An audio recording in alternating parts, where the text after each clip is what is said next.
Welcome to the Tiny Bites of Business podcast, where we take practical, implementable tools and strategies and pack them into bite-sized episodes. I'm your host, Sarah Wooden.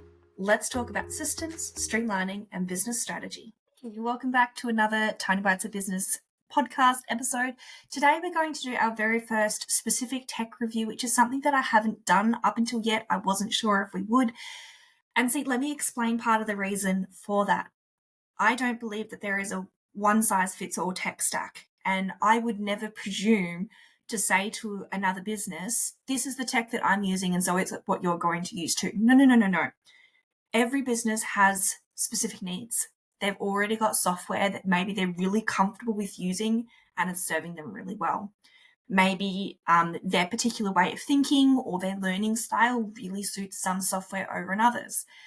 Every business has a slightly different range of needs. You know, the functions that maybe a booking system has, they're all a little bit different.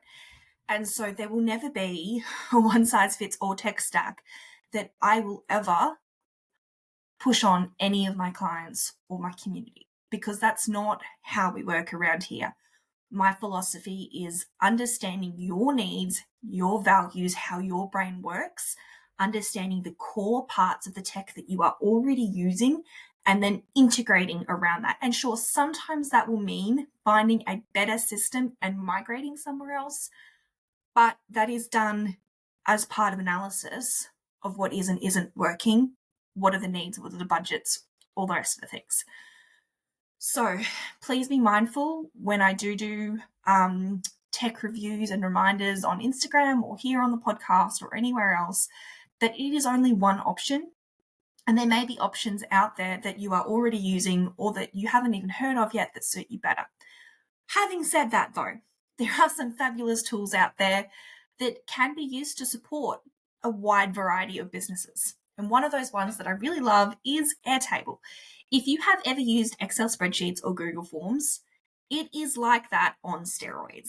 It's got the drop-down buttons and all of these cool functions that you can use in these other things, but are not as intuitive, especially if you don't understand coding and formulas yet. In Airtable, it's really simple to add all of these different things, to add buttons and multi-select and all sorts of different functions there, to put in dates and tagging for collaborations. That is where it really comes into its strength, is the collaborative functions. So working with team. So planning your content as an example. Let's say planning the Pinterest content, then getting the graphic designer to come in and, hey, here's the bits I need you to do. And then getting the VA to come in and, hey, these are for scheduling. I've used it for reporting, for creating databases of content.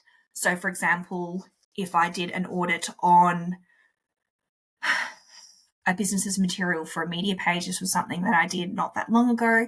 We went and we found all of the public places that this client showed up. So blogs that have been guest published by her on other platforms, guest speaking, podcasts, all of those things. And we built a portfolio of all of her information, where it was it public, what format was it, all of the things, so that could then be used for building media pages.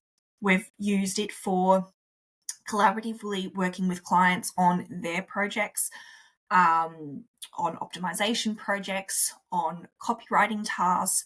We've used it for planning content from emails to social media and a whole bunch of other things in between.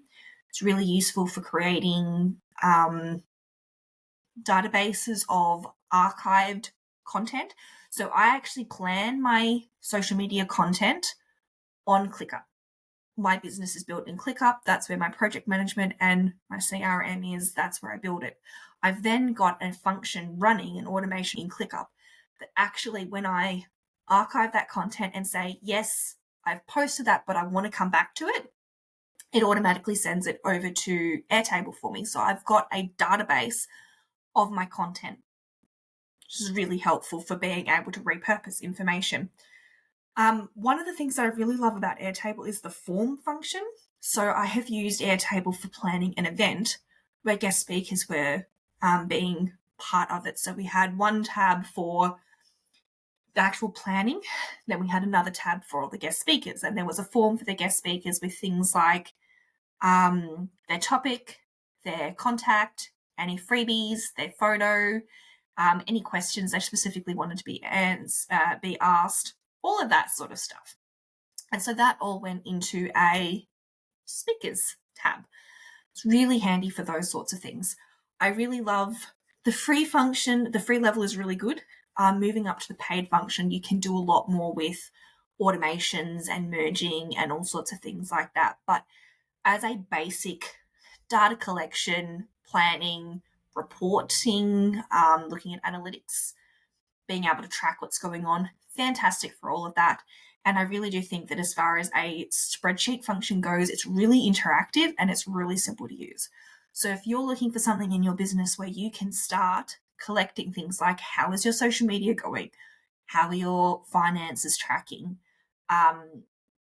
What do you want to put in the next email? When is the next email going to go out? Any of that sort of stuff. It's a really great tool. So jump on and check out Airtable. Hope you like it. Let me know what you think. Bye.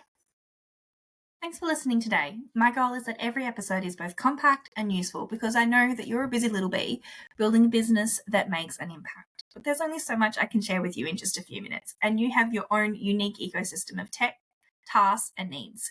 So if you're looking to take the next step, I'd love to help you during a one-to-one call where we can look at your systems, automation, or build a plan of what next. Head to the website to find out more.